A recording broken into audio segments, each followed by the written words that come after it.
Jamar Chase. Why was he still yapping last night? We have his comments if we want to listen Let's play to them. them. So this was, obviously, he said before the game, we're playing the Cleveland Elves. I'm wearing my Elf shirt. He didn't actually say that. He said we're playing the... I almost called him the Elves or something. Yeah.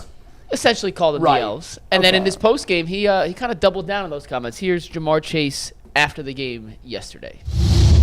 And we lost, so that's how we lost. With that said, you went to the Super Bowl 2 years ago, the AFC Championship last year. You didn't beat Cleveland up here both years. You don't throw the baby out with the bathwater, right? It's one game.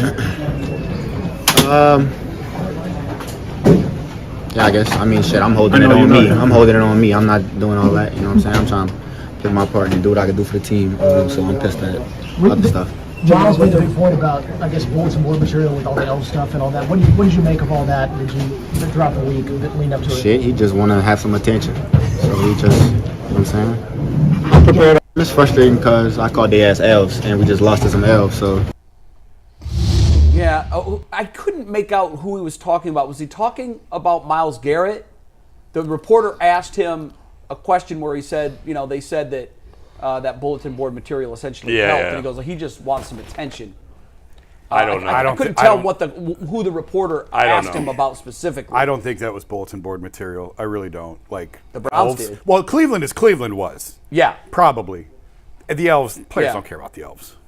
Players don't care. Myles Garrett did. I mean, at least that's what he said. Yeah. And look, in terms of bulletin board material, we talked about this Friday when we talked about the comments originally. It's bulletin board material if the other team talks about it and uses it as a rallying cry. I just think the bulletin board thing's overdone. I don't know. I'm not a believer in teams win or lose and they get extra motivation. Like with what you're being paid and what's at stake, and these 17 games is all you have. You shouldn't need somebody saying Cleveland is Cleveland. There was a number of Browns that tweeted after the game, Cleveland is Cleveland. Right, because you get to talk trash back. Yeah, I think it's more. But the point is it's easy. Players always dismiss it. We don't make anything of that. Yeah. But that's when you say it and you lose. When it's said about you and you win, well, it's fun. All of them talked about it after the game. It's fun to dunk on someone for it afterwards, but it doesn't mean that you're looking at that every Friday when you're lifting weights and on the field, taped to your inside your helmet. But it was and all talked about, and it was brought up immediately when the game was over. Of course, so they wanted to throw it back in his face because they won the game. No. Listen, I disagree, man. When you're an athlete and you're the competitor, like I don't understand why we dismiss this. We've heard this before. Michael Jordan used to make stuff up in his own mind. He did. And he's the greatest of all time. He's one of one. Okay. He's a lunatic. Kobe Bryant used to go crazy and want to punch teammates like Shaq. Like, listen, I'm giving you the truly highly competitive people in this life. Anything. We looking for any smoke, right? They may not tell you what it is out there, but listen, it's just a part of the game. When I was growing up, I wanted to come beat all Saint Nations teams. If you had a Saint in front of it, I told myself, I said, yeah, they up there, they eat good. You know what I'm saying? Your dad got to work 97 hours. They going to parochial school. They got all their books. We live in a school. We got metal detectors. We about to go up there and kick their what. You know what? We're going to take that out of them. And that's the mentality. And I love the fact that energy and effort that you see on that sideline where the coaches is pumping their fist and like, we better not let them two score. Yeah. We don't care if Joe Burrow at the game. You saw all the celebrations and the swag. That's that Cleveland talk. See, y'all been laughing at us making money all these doggone years. And certain people feel a certain way about that. It goes back to Sam Weiss. You're not in Cleveland. What the hell does that mean, Sam? That we want that get back. I want get back. I don't care about no Steelers or no Ravens. You took our squad and won the Super Bowl. I hate you. I don't like no Steelers colors. I'm waiting on all the smoke. I'm keeping it real with y'all. And there's a lot of people feel that way. And if you harness that energy and can the Browns keep it up for 17 weeks? Sure they can. Because they've been keeping this same stuff up on us for 17 years straight. But you don't win the Super Bowl with a week 1 win. No. All right, so you got to keep that up. You got to keep up that attitude and that anger and that edge. And if the Browns need to look for a slight, real or made up, to help them, so be it. I mean, I think the Browns were going to win that game yesterday, whether Jamar Chase made that stupid comment or not. How much it factors in, none of us know for sure. You're the only one here who played. It factored in for you, so okay, maybe it does factor in. Maybe it factors in for different guys different ways. Maybe it doesn't. Sometimes there's plenty of examples of teams that talk trash and then still win the game. If that motivated the Browns, so be it. Once they won, they got to dunk all over the Bengals. They got to dunk all over Jamar Chase. To the winner go the spoils. And they right too, and they should. And now the Browns should be smart and not do what the Bengals did and not start anything new before a game with don't rival. say. Remember, when Juju Smith-Schuster started, the Browns is the Browns. That's it, right? And the Browns stuck it to him. Would they have won the game anyway? Probably, but whatever. It doesn't matter. There's no benefit to giving a team bulletin board material. None. No. So I think it's stupid to do. You want to talk trash in the game. That's a different story. Yeah. Jamar Chase, Denzel Ward, they're going at it, they're talking to each other. That's fine. I think before the game is stupid. Whether in the end it means something or not, I just think it's stupid to do. And Jamar Chase was stupid for doing it. He's a great player. He doesn't need to do that. Do you think he'll come with that same energy? I don't think he will. When we go to Cincinnati, is he going to have that same energy? I have no idea. I hope not. I don't like that. I don't think he will that. either. I think there will be veteran teammates of his that say, look, this is the best trash talk move of all. Everybody here will agree with this. Go kick ass on the field. Not even that. Yeah. Late in the game, you just point the scoreboard. That's it. That's it. That's the walk-off mic drop. That's it. This probably won't happen, but who is most likely on the Browns roster to say Cincinnati is Cincinnati during the pregame press conference leading up to it? Greg Newsome. I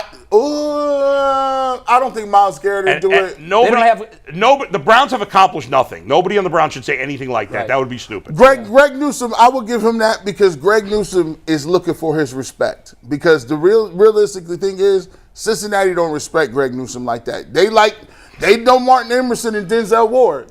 But they be like, you're just a little brother. But you don't get respect by talking. You get respect by doing. Yes, doing. Yeah, he got to do. Yeah. And I hope he played well yesterday. And they played well. I think it's a leadership thing, and I'm not pointing a finger at Zach Taylor because, great coaches that, even Belichick had a few guys that stepped out of line. It rarely happened, but there were some times, I remember when, I think it was Edelman, did a news conference where to get around, Belichick had told all his players, don't mention Rex Ryan during the news conference. Yep. So Edelman, every question he was asked, talked about feet. And it was one of the greatest troll jobs of all time. And Belichick lost his mind. But the thing is, too, like now people are going to ask Jamar Chase about it. So it makes it harder not to talk about it. But that's on him. Yeah, and so I don't blame Zach Taylor. It's not that big a deal. No, but what I'm saying is I think historically coaches can control that. They can get ahead of that. Now, there's always guys that work around it. Mike Tomlin had to deal with Antonio Brown for a while, FaceTiming live post-game comments that led to all kinds of trouble. It happens, but the coaches that have a good handle on their team and can establish themselves as leaders, and Belichick earned it with all the Super Bowls, his guys 99.9% of the time stayed in line. Travis Kelce does a lot of talking, and all they do is win. Hey, but I'll tell you what. And they won 2 Super Bowls. Kelce's talk is different, though. I love it, though. I don't look at Kelce as a disrespectful trash talker. I thought the trash talk, quite frankly, was disrespectful from Chase. I love it, though. You know why? Because he just putting the rivalry on the map. Before, a year ago, it was this the Browns and the Bengals, buddy battle Ohio. Now it means something. And guess what? I'm sure the game will be on TV. I like it this way. Yep. I like the fact that no other division, I think, except the NFC East can say this. There's nobody that likes anybody. There's we don't like. I think our division is the NFC East. It's the equivalent of the NFC East. They don't like Washington playing. They'll come up and play. The Commanders will play the Cowboys. Guess what? Commanders will be jacked up. The old NFC Central used to be that way. Yeah. The Packers and the Bucks, the Bears, Lions. That used to be nasty. Browns are in first place as of today. Yeah. They are. They have the tiebreaker over the Ravens. Shut up. They do. No, listen. It matters. They do. If the season ended today, the Browns would be division champs. They beat a division opponent. If your aunt had no, never mind. Never mind. Week 1 tiebreaker. That's crazy. Hey, but it's early last year. They lost all those games against all those teams that you knew they'd be fighting for contention for a playoff Well, we spot. said when they lost the Jets, that's going to come back to haunt. Yeah. Now they ended up losing other games. Yeah. But Lord. really, that Jets game was where the season came unraveled. I'm telling you, Deshaun was on the field yesterday because of that Jets game. Yes, he when was. the Bengals pulled the plug with 6 minutes left and Burrow's out of the game, and Kevin told Deshaun, "Get back in there." He was thinking back to New York last year. I'm telling I don't want you, no that's parts why of he that. was on. He was still in that game. I We are would- salting this thing away, boys. We are Browns not are gonna be taking 3-0. any chances. I'm okay with that putting gonna your be foot 3-0. on their throat mentality. Oh, I am too. I just don't want to see your franchise quarterback go down in a silly, meaningless last 5 minutes. I'd rather that than your top cornerback go down in a preseason game, boys. No. did. You'd rather lose your quarterback played. in a 24-3 win? In a regular season game that counts in the standings, yes. You're up 24-3. Yes. The game is over. The game counts in the standings. Nothing that happens in the He preseason only threw matters. one pass. He didn't get touched. I mean, I know. I just Yeah. don't. You can't. If had he gotten hurt, what would the talk be today? yeah, I hear you, but the odds of that, were, I wouldn't. You know, I wouldn't hurt. I wouldn't kill him. You know I what's- can't kill a guy for You leaving know, a so guy in a great regular Nuggets. season game. See, if we was taking L's this far, it would be terrible. But now, all in my mind, I'm just thinking, hey, man, we going to Pittsburgh. It's Can we so might- much nicer when you're 1-0.